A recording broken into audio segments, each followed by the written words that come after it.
라는 제목으로 하나님의 말씀 전하도록 하겠습니다. 박수 칠 때 떠나라 라는 그러한 말이 있죠. 한 분야에서 최고의 자리에 올라섰을 때 미련 없이 이를 내려놓고 물러나는 것을 표현하는 말입니다. 보통 스포츠 선수들이 은퇴할 때 많이들 적용되는 그러한 말인데요. 김연아 선수가 대표적인 예일 것입니다. 김연아 선수가 소치 동계 올림픽에서 메달을 획득함으로써 모든 대회에서 3위에 입상함으로 이제 올 포디움이라는 이 대기록을 기록하게 됐죠.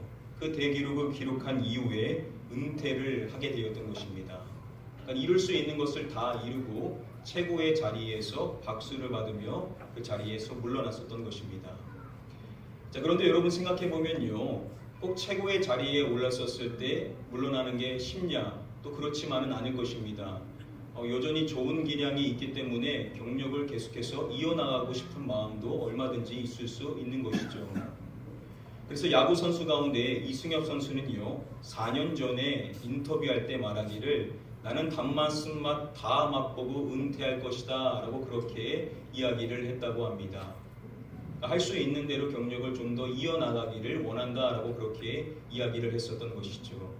그리고 이제 올해 은퇴를 앞두고 있다라고 이야기를 합니다. 자, 여러분들은 어떠실 것 같으십니까? 내가 만약에 최고의 자리에 올라섰을 때 박수 받으시면서 그 자리에서 물러나시겠습니까? 아니면은 내가 할 수 있는 대로 더 경력을 이어나가기를 원하시겠습니까? 오늘 본문의 말씀에 보시면은요, 박수를 받으면서 그 자리를 떠나지도 못하고 그렇다고 자신이 원하는 만큼 자신의 삶과 경력을 이어가지도 못했었던 그러한 한 인물이 등장을 합니다. 바로 세례 요한이라는 그러한 사람인데요. 우리가 지난주에 살펴봤었던 이 본문의 말씀을 오늘 다시 한번 좀 살펴봄으로써 무엇을 배워보기를 원하냐면요, 저와 여러분들이 사명을 감당해 나갈 때, 그럴 때 우리가 과연 어떻게 그 사명을 감당해 나가야 되는지 하나님께서 세례 요한을 통하여서 말씀해 주시는 두 가지의 말씀의 사항을 좀 함께 고찰해 보기를 원합니다. 우리 다음에 본문 말씀을 같이 한 목소리로 읽어보도록 하겠습니다. 그 후에 예수께서 제자들과 유대 땅으로 가서 거기 함께 일하시며 세례를 베푸시더라. 지난 시간에 살펴본 것처럼 오늘 본문의 말씀이 시작할 때 예수님께서 유대 땅으로 이동하셔서 그곳에서 세례를 베푸셨다라고 그렇게 성경은 설명을 해주고 있습니다. 자, 그런데 이어지는 말씀을 보시면은요, 예수님뿐만 아니라 누구도 세례를 베풀었다라고 이야기를 해줍니까? 요한도 세례를 베풀었다라고 이야기를 해주죠. 자, 예수님께서 세례를 베푸시고 계신데 세례 요한은 또 다른 곳에서 세례를 베풀고 있었다라고 성경은 이야기를 해주는 것입니다. 자, 여기서 우리가 한번 질문해 볼 수 있는 사항이요, 예수님께서 엄연히 사역을 시작하셨고 더욱이 구체적으로 세례를 베푸셨는데 왜 세례 요한은 자신의 그 사역을 중단하지 않고 계속해서 세례를 베풀었냐라는 점입니다. 우리가 이 점에 대해서 좀 먼저 짚고 넘어가기를 원하는데요. 자, 요한이 이야기할 때 이러한 이야기를 했었죠. 만일 하늘에서 주신 바 아니면 사람이 아무것도 받을 수 없느니라. 자, 여기서 이 하늘은 하나님을 지칭하는 것이죠. 이 말씀을 통하여 요한은 예수님의 사역이 하나님으로부터 이루어진 것임을 밝혀주고 있습니다.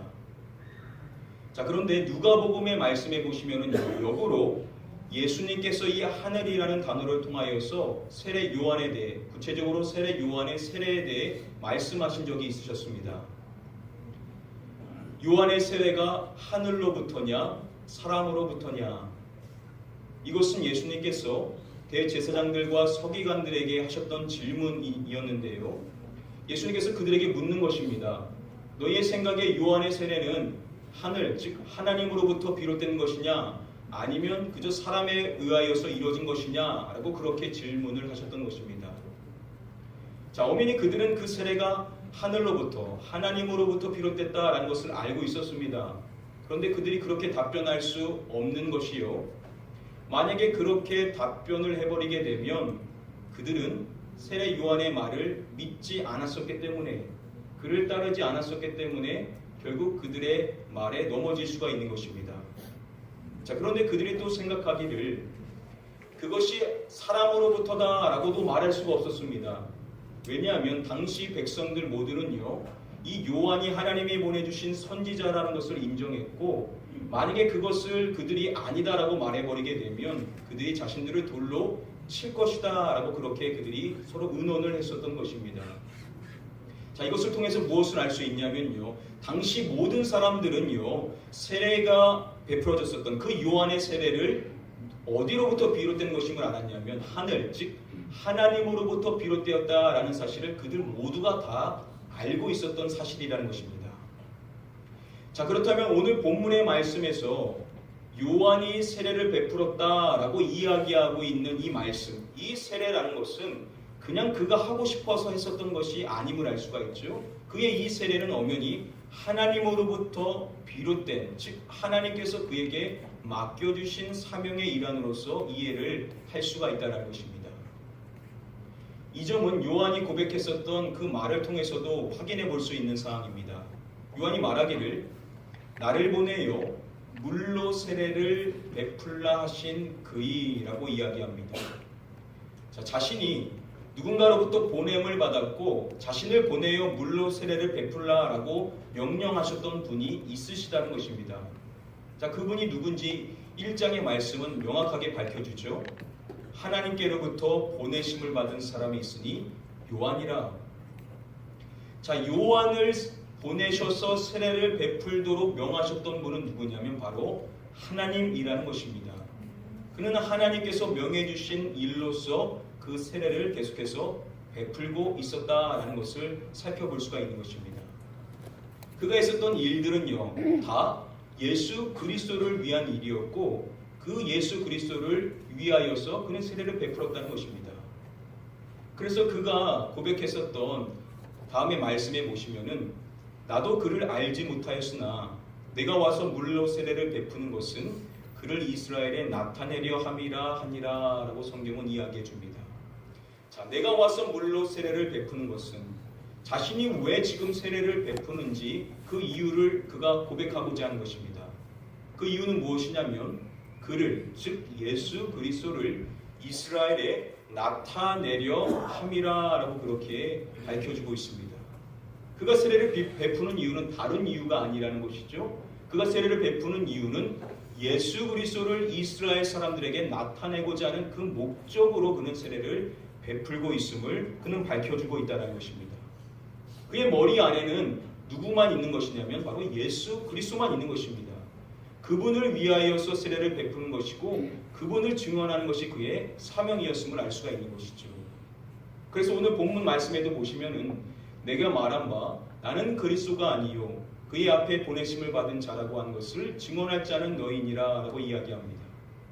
자, 그는 말합니다. 나는 그리스도가 아니요 나는 그리스도가 아니고 즉 예수 그리스도 앞에 보내심을 받은 자다라고 자신의 정체성을 제자들에게 밝혀주고 있습니다. 그런데 이 말을 할 때 서두에 보시면은 내가 말한 바라고 이야기하죠. 지금 이 말은 그가 처음 이야기하는 것이 아니라 이미 과거에 했었던 말이라는 것입니다. 여기서 말한 바라고 이 번역이 된 헬라어 원어는 에포라는 단어가 쓰였는데요. 이 단어는 1장에서 세례 요한의 사역을 설명할 때 이미 등장을 했었던 단어입니다. 다음에 말씀 보시면은 요한이 그에 대하여 증언하여 외쳐 이르되 내가 전에 말하기를 내 뒤에 오시는 이가 나보다 앞선 것은 나보다 먼저 계심이라 한 것이 이 사람을 가리킴이라 하니라 라고 이야기해 줍니다. 자, 세례 요한이 이야기하는 말씀을 보십시오. 내가 전에 말하기를, 자신이 과거에 했었던 말이 있다는 것입니다. 자, 여기서 전에 말하다 라는 이 단어가 앞서서 살펴본 동일한 에포라는 단어가 쓰였습니다. 마찬가지로 30절 말씀에도 보시면은 내가 전에 말하기를 내 뒤에 오는 사람이 있는데 라고 이야기를 하죠. 자, 여기서 전에 말하기를 이라고 번역이 된 이 단어가 동일한 에포라는 단어가 쓰였습니다. 자, 세례 요한이 이야기하고 있는 상황은 계속해서 반복되는 상황인데 그가 과거에서부터 계속해서 반복하여 말하고 있었던 사항은 뭐냐? 바로 예수 그리스도에 대한 사항이었다는 것입니다. 그는 다른 것에 대해서 이야기한 것이 아니라 오직 예수 그리스도에 대하여서만 반복하여 이야기를 했었다라는 것이죠. 그러한 그의 예수 그리스도에 집중되었었던 그 사역에 대한 그 측면은 오늘 본문 말씀에서 그의 제자가 하는 이야기를 통해서도 엿볼 수가 있습니다. 그의 제자들이 세례 요한에게 와서 이렇게 말하죠. 랍비요, 선생님과 함께 요단강 저편에 있던 이, 곧 선생님이 증언하시던 이가 라고 이야기를 합니다. 자, 그들이 예수님을 이야기할 때 뭐라고 이야기하냐면 선생님이 증언하시던 이라고 그렇게 이야기를 하고 있습니다. 자, 세례 요한의 제자들의 그 이야기를 통해서도 자신의 스승인 요한은 계속해서 예수 그리스도를 증언하였다라는 것을 확인해 볼 수가 있는 것입니다. 자, 세례 요한이 계속해서 예수 그리스도를 증언했고 그 증언하는 그 사명의 일환으로서 중요했었던 사역이 무엇이냐면 바로 세례를 베푸는 것이었습니다.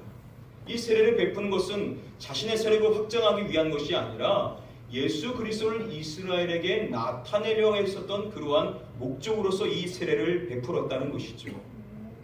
자, 그런 점에서 봤었을 때 예수님께서 세례를 베푸셨음에도 불구하고 오늘 본문 말씀이 세례 요한도 여전히 세례를 베풀고 있었다라는 이러한 정보를 밝혀주고 있다는 것은 어떠한 이야기를 우리에게 해주는 것이냐? 그의 사명은 아직 끝나지가 않았다는 것입니다.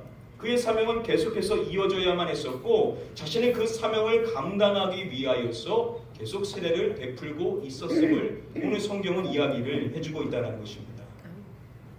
그래서 LAB 주석은 이것을 설명해 줄 때 요한은 하나님께서 다른 어떤 일을 행하도록 부르실 때까지 세례를 계속해서 베풀어야 했다라고 그렇게 설명을 해줍니다. 그의 사명은 끝나지가 않았다는 것입니다. 그래서 그는 그 사명에 순종하는 마음으로 계속해서 세례를 베풀고 있었다라는 것이죠. 그런데 중요한 점은 그렇게 그가 세례를 베풀어 나가는 그 상황은 예전과는 많이 다른 상황이었다는 것입니다. 그의 제자들이 그에게 와서 이렇게 이야기를 하죠. 선생님이 증언하시던 이가 세례를 베풀매 사람이 다 그에게로 가더이다 라고 그렇게 이야기를 합니다. 자, 사람들이 다 이제 그리스도에게, 예수 그리스도에게로 간다라고 그의 제자들이 이야기를 하는 것입니다. 이 이야기는 어떠한 의미겠습니까? 과거에는요, 사람들이 사실 다 세례 요한에게 왔었다라는 것입니다.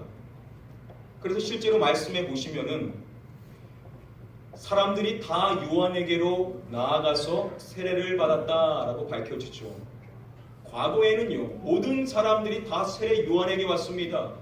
다 세례 요한에게 와서 그에게 죄를 자백하고 그에게 세례를 받았던 것입니다. 그를 따르는 많은 제자들이 있었던 것입니다. 자, 그런데 지금 그가 사역을 계속해서 이어나가고 있는 이 시점은 어떠한 시점이냐? 이제는 사람들이 자신에게 오는 것이 아니라 점차 다 예수 그리스도에게로 가고 있었던 상황이었던 것입니다. 그는 자신에게서 있었던 사람들이 점점 빠져나가고 자신을 따르는 사람들이 점점 예수 그리스도에게로 가고 있는 것을 지켜보아야만 했었던 그러한 상황이었다는 것이죠. 여러분 생각해보면 박수 칠 때 떠나라 라는 말처럼 그가 자신의 사명을 이제 감당했었을 때 그가 열심히 감당하지 않았습니까? 그리고 그 사명으로 인하여서 많은 사람들이 예수님을 인식하고 예수님께로 가는 것입니다. 자, 그 시점에 하나님께서 요한한테 요한 고생 많았다. 이제 됐다. 이제 너도 쉬어라 라고 은퇴를 허락해 주셨다라고 한다면 속이 편했을지 모릅니다. 만약에 그랬다라고 한다면요, 굳이 사람들이 자신에게서 떨어져 나가는 것, 사람들이 자신에게 오지 않고 예수님께로 가는 그 과정을 지켜보지 않을 수가 있었다는 것입니다. 그런데 하나님은 그것을 허락해 주지 않으셨고 그렇게 계속해서 사명을 감당하도록 하셨기 때문에 그는 계속 세례를 베풀어야 했었는데 그 과정 속에서 사람들이 자신에게서 떨어져 나가는 그것을 피부로 느끼며 그것을 계속해서 느끼는 상황 가운데 사명을 감당해야만 했었다라고 성경은 이야기를 한다는 것이죠. 그의 마음이 불편할 수밖에 없는 그러한 상황이었다는 것입니다. 자, 여러분 그렇다고 한다면 세례 요한은 이 사실을 이미 알고 있었었죠. 사람들은 점차 자신에게서 떠나갈 것이고 이제 사람들은 다 예수님께로 갈 것이라는 것을 그는 이미 알고 있었습니다. 자, 이것이 현실이라고 한다면 그가 굳이 열심히 세례를 베푸는 그 사명을 감당해야 될 이유가 없었다라고 생각해 볼 수가 있습니다. 인간적으로 따지고 보면요, 그가 최선을 다하여 이 사명을 감당해 나가야만 할 이유가 없었다는 겁니다. 왜냐하면 어차피 이제 사람들은 다 자신에게서 떨어져 나갈 것이고 모든 사람들은 다 예수님께로 가야만 한다는 사실을 그가 이미 알고 있었기 때문이라는 것입니다. 자, 그런데 성경을 보시면 그가 그런 현실 속에 놓여 있었음에도 불구하고 그가 그 사명을 감당할 때 전혀 마음을 바꾸지 않고 오히려 최선을 다하여 사명을 감당했다라는 것을 오늘 말씀을 통해서 확인해 볼 수가 있습니다. 오늘 성경 말씀이 시작을 할 때 예수님이 세례를 베풀었다라고 이야기하는 이 말씀에서 예수님께서 세례를 베푼 장소를 그냥 유대 땅이라고만 이야기하지 그 장소가 명확히 어디인지는 밝혀주지를 않죠. 자, 그런데 이어지는 23절 말씀에서 요한이 세례를 베풀었다라는 정보를 밝혀줄 때는 명확하게 그 장소가 어디인지를 기록하고 있습니다. 살렘 가까운 에논이라고 그 장소를 명확하게 이야기를 해주죠.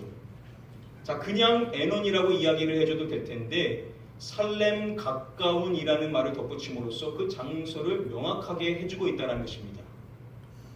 자, 왜 그가 많은 지역 가운데 이 살렘 가까운 에논에서 사회사역을 세례를 베풀기 위하여서 이 자리를 선정했는지 그 이유를 성경은 이렇게 밝혀주는 것입니다. 거기 물이 많음이라 라고 성경은 이야기해 줍니다. 이 말씀은 왜냐하면 그곳에 물이 많았었기 때문이다 라는 그러한 뜻입니다. 세례 요한이 왜 살렘 가까운 에논을 선정하여 그곳에서 세례를 베풀었냐면 그곳에 물을 많이 할 수 있는, 즉 많은 사람에게 세례를 베풀 수 있는 그러한 장소였기 때문에 그 장소를 선정했다는 것입니다. 여러분 이상하지 않습니까? 이제 사람들은 다 자신에게서 떠나가고 예수님께로 가서 예수님께 세례를 받을 것입니다.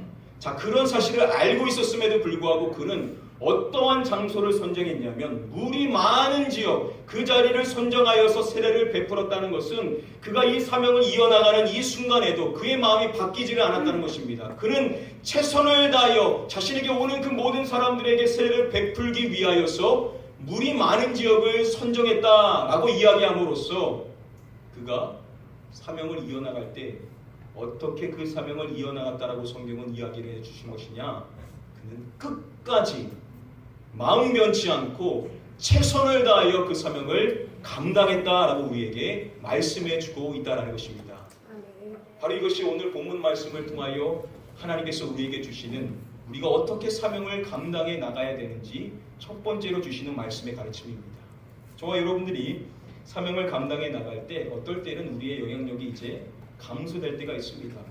그래서 굳이 내가 이렇게 계속 감당하면서 이 사명을 이어나가야 되냐라고 그렇게 생각할 수 있는 그러한 시점이 올 수가 있는데요. 그때 우리의 마음이 바뀌어도 되냐? 그렇지 않다라는 것입니다. 하나님이 부르시는 그날까지, 하나님께서 그 사명을 거두어 가시는 그날까지 우리는 마음 변치 않고 끝까지 최선을 다하여 사명을 감당해야 된다라고 우리에게 말씀해 주시는 줄 믿습니다. 아멘. 사랑하는 성도님들, 여러분들에게 맡겨진 그 사명이 무엇입니까? 그 사명 감당해 나가실 때 마음 변치 마시고 끝까지 여러분 충성하여서 하나님께 칭찬받으실 수 있는 저와 여러분들 되시기를 주님의 이름으로 간절히 축복하며 축원드립니다. 아멘. 우리 다음에 본문 말씀을 같이 한 목소리로 읽어보도록 하겠습니다. 친구를 취하는 자는 신랑이다. 서서 신랑의 음성을 듣는 친구가 그를 기뻐하느니 나는 이러한 기쁨으로 충만하였노라. 세례 요한이 자신의 제자들에게 이렇게 이야기를 하는 것입니다. 신부를 취하는 자는 신랑이나 서서 신랑의 음성을 듣는 친구가 크게 기뻐하나니라고 이야기를 합니다. 자, 혼인 예식에서 신랑을 취하는 자는 신부를 취하는 자는 신랑이죠. 자, 그런데 요한이 이것을 이야기할 때 또한 친구에 대해서 이야기를 하고 있습니다. 자, 콜린 크루즈에 따르면요, 이 친구는 들러리 역할을 감당하는 신랑의 친구로서 신랑에게 신부를 안내하는 역할을 하는 그러한 친구라고 설명해 줍니다. 자, 그러한 친구에 대해서 요한이 이야기할 때 그가 이렇게 말하는 것입니다. 신랑의 음성을 듣는 친구가 크게 기뻐하나니라고 이야기를 합니다. 신부를 취하는 기쁨은 사실 오로지 신랑에게 있죠. 자, 그런데 그 들러리 역할을 하는 신랑의 친구가 신랑이 기뻐하는 그 소리만으로도 그 친구 역시도 크게 기뻐한다라고 이야기를 하고 그가 고백하는 내용은 이것입니다. 나는 이러한 기쁨으로 충만하였노라 라고 이야기를 합니다.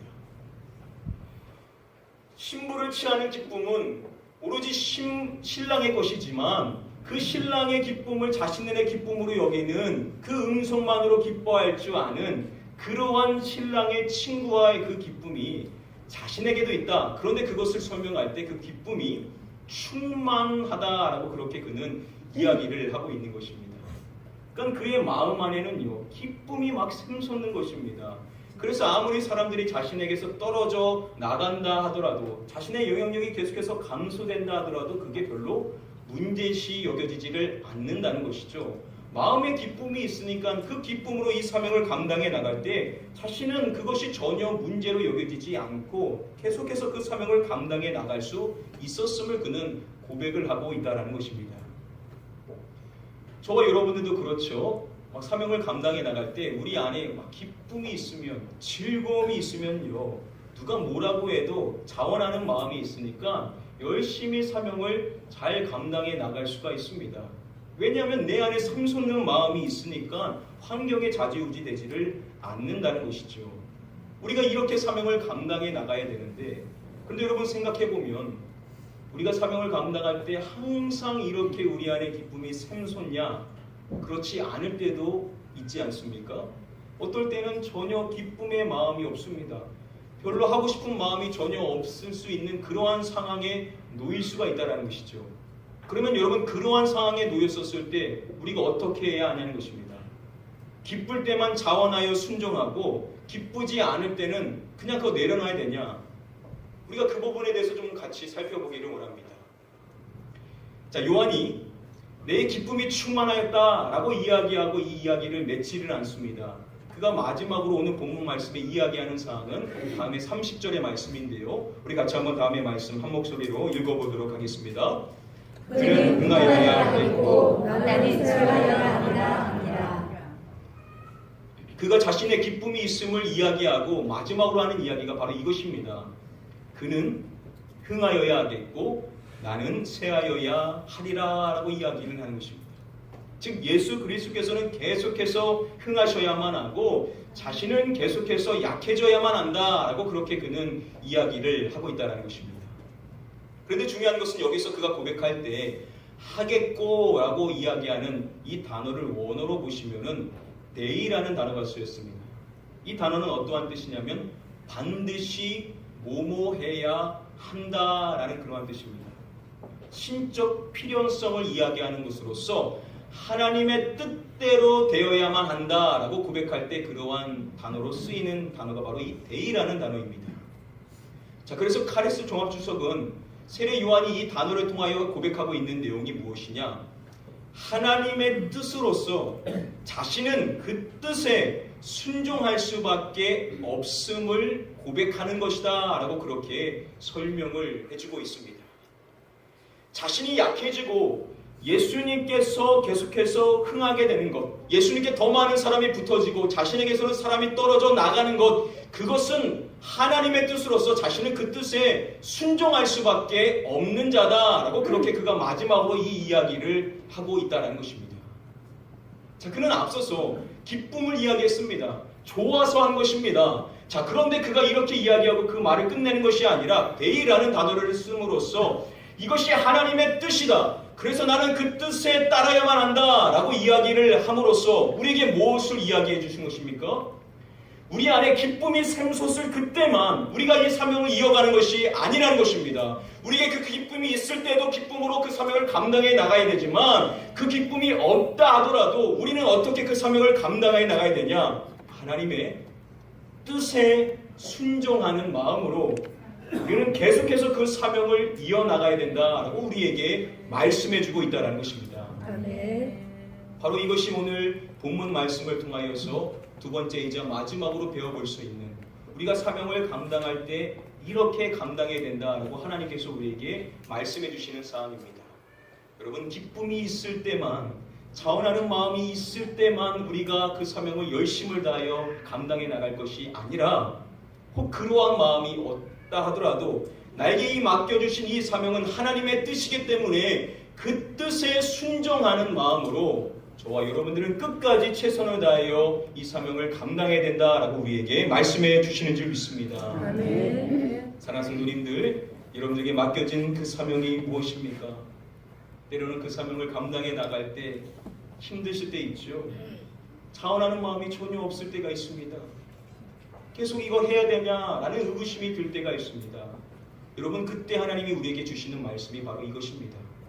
하나님의 뜻이니 순종하는 마음으로 그 사명에 최선을 다하여 끝까지 감당하라 말씀해 주시는 이 말씀, 저와 여러분들에게 주시는 말씀으로 알고 사랑하는 성도님들 끝까지 주님의 말씀에 순종함으로 사명 감당하여 나가시기를 주님의 이름으로 간절히 축복하며 축원드립니다. 아멘. 자, 오늘 본문 말씀을 통하여서 우리가 사명을 감당해 나갈 때 이 두 가지를 실천해야 된다는 것을 배웠습니다. 자, 이제 마지막으로 그렇다면 그렇게 사명을 감당해 나가셨던 요한의 삶이 어떻게 맺어지게 되는지를 좀 살펴보기를 원합니다. 우리 다음에 본문 말씀 함께 한 목소리로 읽어보도록 하겠습니다. 요한이 아직 옥에 갇히지 아니하였더라. 이 복음서를 기록한 사도 요한이요 정보를 밝혀주기를 요한이 아직 옥에 갇히지 않았다라는 사실을 밝혀주고 있습니다. 자, 요한복음의 말씀에서는요, 오늘 본문의 말씀이 요한이 마지막으로 등장하는 그러한 이야기입니다. 더 이상 예수님이 언급해 주시는 그 이름 외에는 세례 요한은 요한복음의 말씀 안에 더 등장하지를 않습니다. 자, 그런데 공관복음의 말씀을 보시면은 요한이 나중에 어떻게 되었는지를 명확하게 이야기를 해줍니다. 자, 그 중에 마태복음의 말씀을 보시면은 전에 헤롯이 그 동생 빌립의 아내 헤로디아의 일로 요한을 잡아 결박하여 옥에 가두었으니 라고 이야기합니다. 나중 요한은요 헤롯에 의하여 붙잡힌 바 되고 결박당하여 옥에 갇혀지게 되죠. 그 이유가 무엇입니까? 헤롯이 그 동생 빌립의 아내 헤로디아, 자신의 동생의 아내를 취했었는데 그것을 세례 요한이 옳지 않은 일이다 라고 지적한 것이 못마땅하게 여겨 세례 요한을 붙잡았었던 것입니다. 그런데 헤롯은요 요한을 두려워했었죠. 그가 하나님의 사람이었기 때문에 옥에만 가둬놨지 어떠한 일도 행하지를 않았었습니다. 자, 그런데 사건이 있었습니다. 그 사건이 무엇이냐면 헤롯의 생일날 그 헤로디아의 딸이 그를 기쁘게 해주기 위하여 춤을 추었었습니다. 그때 그 마음이 너무 기뻤던 터라 그가 충동적으로 이렇게 이야기를 했었던 것입니다. 헤롯이 맹세로 그에게 무엇이든지 달라는 대로 주겠다고 약속하거늘 이라고 이야기합니다. 그가 마음이 너무 기뻤던 터라 그만 이렇게 이야기한 것입니다. 네가 뭘 이야기하든지 간에 내가 다 주겠다라고 그렇게 맹세를 했었던 것입니다. 자, 그 말을 들은 헤로디아의 딸이 누구에게 갑니까? 엄마인 헤로디아에게 갔죠. 평소부터 못마땅해 여겼었던 존재가 있었습니다. 헤롯이 두려워하여서 처리하지 못했었던 세례 요한을 그는 어떻게든 처리하고 싶었었는데 이때다 해서 헤로디아가 이렇게 이야기를 했었던 것입니다. 헤로디아의 딸이 뭐라고 이야기하냐면 세례 요한의 머리를 소반에 얹어 여기서 내게 주소서라고 이야기를 합니다. 자, 이 말을 들었었던 헤롯의 마음 안에는 근심이 있을 수밖에 없었습니다. 그는 요한이 어떠한 사람이라는 것을 알고 있었죠. 그런데 자기가 뱉었던 말이 있었고 또 주변의 사람들이 그 말을 다 들었던 터라 결국 자신의 체면 때문에 어쩔 수 없이 그렇게 하라라고 명령을 내렸던 것입니다. 결국 그 결과 세례 요한은 그 옥에서 참수형을 당하게 됩니다. 오늘 본문 말씀이 이야기해주고 있지는 않지만 옥에 갇히지 않았더라. 그런데 공관복음의 말씀이 그가 결국은 옥에 갇혔고 그의 최후가 이와 같았다라고 성경은 이야기를 해줍니다. 여러분 어떠십니까? 세례 요한의 이 최후에 대한 이 말씀을 들으면 좀 허무하지 않으십니까? 아니 그가 그렇게 최선을 다하여 자신의 사명을 감당했고 하나님의 뜻에 순종하는 마음으로 마지막 그 순간까지 자신의 사명을 위하여 달려나갔었던 사람인데 그의 마지막 최후가 이와 같으냐? 어떻게 이렇게 비참한 최후를 맞이할 수 있느냐? 어떻게 이렇게 허무에게 마지막을 맞이할 수 있느냐라는 그러한 생각이 들 수가 있을 것입니다. 그런데 여러분 그러한 우리의 인간적인 생각처럼 그러한 세례 요한의 인생은 그렇다면 허무했었냐? 그렇다면 그의 인생은 비참했었냐? 결코 그렇지 않다라는 것을 예수님께서 그에 대해서 내렸었던 평가의 말씀을 통해서 우리는 확인해 볼 수가 있습니다. 예수님께서 세례 요한에 대해서 말씀하실 때 이렇게 말씀하셨습니다. 그러면 너희가 무엇을 보려고 나갔더냐? 선지자냐? 옳다. 내가 너희에게 이르노니 선지자보다도 훌륭한 자니라. 자, 예수님께서 세례 요한이 선지자다라고 이야기하시면서 말씀을 맺지 않으시고 뭐라고 말씀하시냐면 그는 선지자보다도 훌륭한 자다라고 말씀을 해주십니다. 주님의 시각에는요, 세례 요한이라는 사람, 지금 이 말씀을 받을 때 요한은 옥에 있었습니다. 요한은요, 하나님의 시각에 어떠한 존재냐? 그 어떠한 선지자보다 훌륭한 사람이었다라고 말씀을 해 주신다는 것입니다. 이뿐만 아니라 예수님은 또 이렇게도 이야기해 주시죠.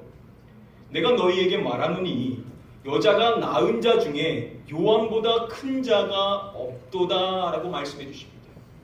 자, 여자가 낳은 자 중에 요한보다 큰 자가 없다. 무슨 말입니까? 누가 제일 크다는 것이죠? 요한이 가장 큰 자다라는 말씀을 예수님께서 해주시고 계신다는 것입니다. 지금 주님의 시각과 주님의 평가에 세례 요한이라는 사람은 어떠한 사람입니까? 선지자보다 훌륭한 사람이고 이 세상 그 어떠한 사람보다 큰 자다라고 말씀해 주시고 계신다는 것입니다. 여러분, 사람의 평가는 그리 중요하지 않습니다. 여러분, 사람이 아무리 좋게 여겨도 주님께서 나 너 모른다 라고 말씀하신다면 어떻게 되겠습니까?